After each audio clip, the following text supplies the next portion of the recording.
আসসালামু আলাইকুম। আজকে যে টপিকটা নিয়ে আলোচনা করব এটা হচ্ছে ডাটা এন্ট্রির একটা সাবজেক্ট, ডাটাবেস ক্লিনিং। মূলত এই টপিকটা নিয়ে আজকে আলোচনা করব। আসলে ডাটাবেস ক্লিনিং কি? আপওয়ার্ক বা ফাইবারে আমাদের অনেক সময় বাইরের এরকম রিকোয়ারমেন্ট থাকে যে ডাটাবেস ক্লিনিং সংক্রান্ত কোনো একটা সাবজেক্ট নিয়ে।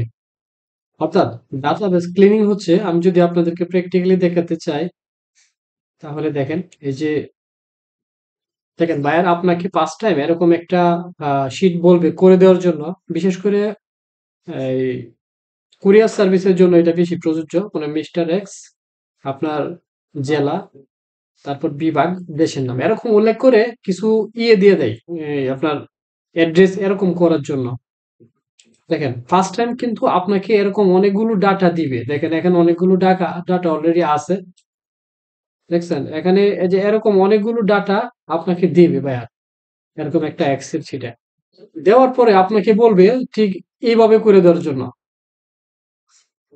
এই জিনিসটা লক্ষ্য করেন, মিস্টার এক্স এর পর একটা কমা আছে, কিশোরগঞ্জ লেখার পর একটা কমা আছে, ঢাকা লেখার পর একটা কমা আছে এবং বাংলাদেশ। এখন ভাইয়ার আপনাকে বলবে মিস্টার এক্স, এর নিচে হবে কিশোরগঞ্জ, এর নিচে হবে ঢাকা, আবার এর নিচে হবে বাংলাদেশ, ঠিক এরকম। দেখেন এইভাবে আপনাকে বলবে করে দেওয়ার জন্য। মূলত এইসব কাজেরই আমরা ডাটাবেস ক্লিনিং বলে চিনি। আর এটাই হচ্ছে ডাটাবেস ক্লিনিং। এখন দেখেন, এই যে দেখেন এখানে অনেকগুলো ডাটা আছে এই জায়গার মধ্যে। এখন আপনারা আপনাদের বোঝানোর স্বার্থে আমি এভাবে করে দিছি অল্প কয়টা 100 স্যাম্পল দিয়ে। এখানে আপনাকে যদি বলে, এখানে হয়তো মিস্টার এক্স কিশোরগঞ্জ ঢাকা বাংলাদেশ, অর্থাৎ এখানে একজনের দিয়ে আমি বুঝাই দিছি, ঠিক আছে। তো এখন আপনাদেরকে বলবে এখানে অনেকজনের নাম থাকবে, অর্থাৎ আমি তো এখানে দেখাইছি, দেখেন 81টা দেখাইছি। এরকম দেখেন আপনাদের আমি যদি আরো বাড়াইতে চাই, এখানে ধরে ড্রাগ করলেই বাইরে যাবে, ঠিক আছে। এখন আপনাদের যদি 2-3 হাজার দেয় বা 1-2 হাজার একসাথে দেয় যে আমার 1,000 ডাটা আমাকে এই কোয়ালিটি করে দিতে হবে, এই কোয়ালিটি। এখন আপনি এই কোয়ালিটি কিভাবে করবেন? যে মিস্টার এক্স এবং কিশোরগঞ্জ, ঢাকা, বাংলাদেশ এইভাবে করতে তো আপনার একটা একটা 1,000 যদি করেন, এভাবে একটা একটা করে copy paste, data entry copy paste 1,000 করতে গেলে আপনার মোটামুটি 2,000 ডাটা দিলে 1 সপ্তাহ লাগে যাবে আপনার। তো একটা ক্লিকে, অর্থাৎ আপনি এই লেখাটারে আপনি এরকম ভাবে প্রত্যেকটা হোক আপনার 2,000, কোনো সমস্যা নাই। 2,000 ডাটা আপনি 1 মিনিটে করবেন, 1 মিনিট না 30 সেকেন্ডে করবেন। আমি সেই প্রসেসটাই আপনাদেরকে দেখিয়ে দিব। এখন দেখেন, আপনাকে ধরেন যে এরকম ডাটা যে 1,000 দিছে, সাপোজ 1,000 আপনাকে দিছে। ধরেন এই এখানে এইটাও নাই, ঠিক আছে, এটা আপনি কেটে দিবেন, এখান থেকে আনহাইড করে দিবেন। এই রোলটা মনে করেন এটা নাই, ঠিক আছে।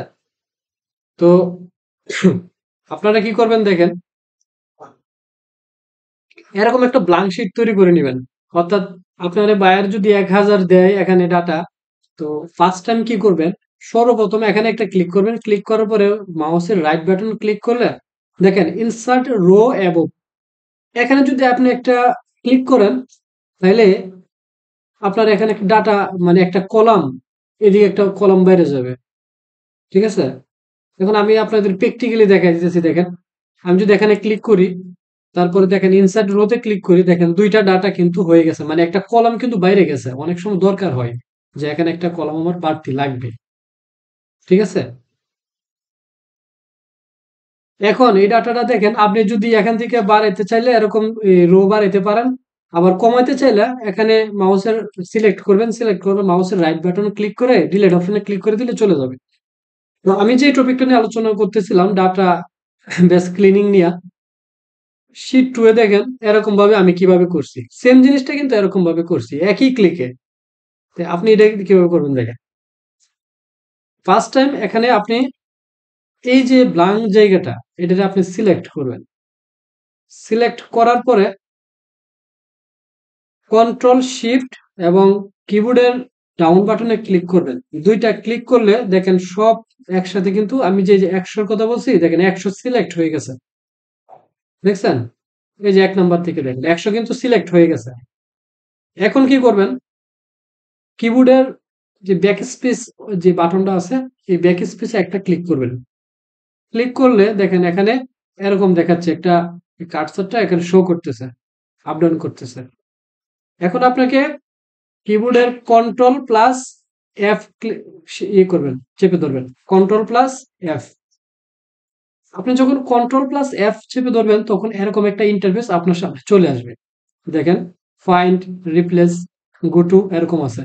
তো আমি যেহেতু শীট 2 এর মতো করব, তো রিপ্লেক্স অপশনে আমি ক্লিক করে দেব। এখন দেখেন এখানে দেখেন ফাইন্ড ওয়েট একটা অপশন আছে, ফাইন্ড ওয়েট এগুলো থাকবে না, এগুলো আমি একটু আগে করছি বিধায় এখানে রয়েছে, ঠিক আছে? এরকম ব্লাঙ্ক আসবে আপনার সামনে। তো এখানে দেখেন ফাইন্ড হট যে অপশনটা আছে, এখানে একটা কমা দিয়ে দিবেন। আমরা কমা কেন দিচ্ছি দেখেন, এখানে কিন্তু মিস্টার এক্স এর পর একটা কমা আছে, কিশোরগঞ্জের পর একটা কমা আছে, ঢাকার পরে কমা আছে। এই জন্য আমি কিন্তু এরকম ভাবে একটা কমা দিছি। আর এই জায়গায় কি করবেন, কন্ট্রোল প্লাস জে চেপে ধরবেন, কন্ট্রোল প্লাস জে, জে ধরার পরে এখানে রিফ্লেক্স অলে ক্লিক করবেন। দেখেন এক ক্লিকে এখানে এগুলো কেটে দিবেন, সমস্যা নেই আর। দেখেন এক ক্লিকে 100 এরকম হয়ে গেছে, দেখছেন? খুবই সহজ। আমি যদি আপনাদেরকে স্ক্রল করে 100 পর্যন্ত নিয়ে যাই এখান থেকে, দেখেন এক ক্লিকে কিন্তু সব হয়ে গেছে। আপনারা এরকম ভাবে কিন্তু সহজে করতে পারতেছেন। মানে এইভাবে দেখেন এরকম একটা শীট দেখবেন, বিশেষ করে কুরিয়ার সার্ভিসের ক্ষেত্রে বেশি কাজে লাগে। তো এরকম একটা শীট বুঝছেন, এরকম ভাবে করতে পারবেন। এই ছিল আপনার ডাটাবেস ক্লিনিং এর একটা টপিক, বুঝছেন? এটা হচ্ছে ডাটাবেস ক্লিনিং এর কাজ। এটা মূলত কিভাবে করছেন, যে প্রসেসটা দেখাইছি মূলত এই হচ্ছে মূল প্রসেস। যে আপনার হচ্ছে 2000 ডাটা, কোনো সমস্যা নাই। আপনি এরকম ভাবে ডাটাবেস ক্লিনিং এর কাজ কয় মিনিটে করবেন? 1 মিনিটে করবেন আমার এই ভিডিওটা দেখার পরে। যারা এই ভিডিওটা মনে করেন শুরু থেকে শেষ পর্যন্ত দেখছেন, অবশ্যই 100% তাদের কাজে লাগবে। বিশেষ করে আপনারা যদি আপার ফাইবারে ডাটা এন্ট্রি রিলেটেড কোনো কাজ করেন, সেই ক্ষেত্রে বেশি বেশি কাজে লাগবে। এবং আমার ভিডিও থেকে যদি শিক্ষণীয় কিছু পেয়ে থাকেন, তাহলে অবশ্যই লাইক, কমেন্ট, সাবস্ক্রাইব করে দিবেন। Thank you so much video দেখার জন্য। ধন্যবাদ সবাইকে।